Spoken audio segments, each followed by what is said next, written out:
IPL தொடரோட 14வது போட்டியில மும்பை மற்றும் ராஜஸ்தான் அணிகள் மோதவிருக்காங்க. மும்பை அணியின் கேப்டன் ஹர்திக் பாண்டியாவும் ரோஹித் சர்மாவும் பேட்டிங்ல அசத்துவாங்கன்னு எதிர்பார்க்கப்படுது. அதே போல ராஜஸ்தான் அணியில அந்த அணியோட கேப்டன் சஞ்சு சாம்சனும் அஸ்வினும் சிறப்பான ஆட்டத்தை வெளிப்படுத்துவாங்கன்னு எதிர்பார்க்கப்படுது. விளையாடிய 2 போட்டிகள்லையுமே தோல்வியடைந்த மும்பை அணி இந்த சீசன்ல முதல் முறையா தங்களோட சொந்த மைதானமான மும்பை வான்கடே மைதானத்துல விளையாட இருக்கிறதால மும்பை ரசிகர்களிடையே இந்த போட்டி எதிர்பார்ப்பை ஏற்படுத்தி இருக்கு.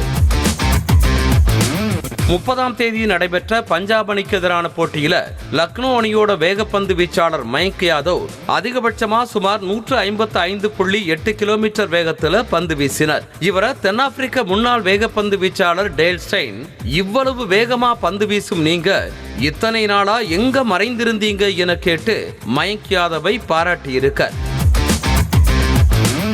சன்ரைசர்ஸ் ஹைதராபாத் அணி 1.5 கோடி ரூபாய் கொடுத்து ஐபிஎல் ஏலத்தில் எடுத்த இலங்கை வீரர் ஹசரங்கா காயம் காரணமாக நடப்பு ஐபிஎல் தொடரில் இருந்து விலகி இருக்கார். காயம் குணமடையும்னு எதிர்பார்க்கப்பட்ட நிலையில அவர் முழுமையா குணமாகாததால ஒரு போட்டியில கூட விளையாடாம விலகி இருக்காரு ஹசரங்கா.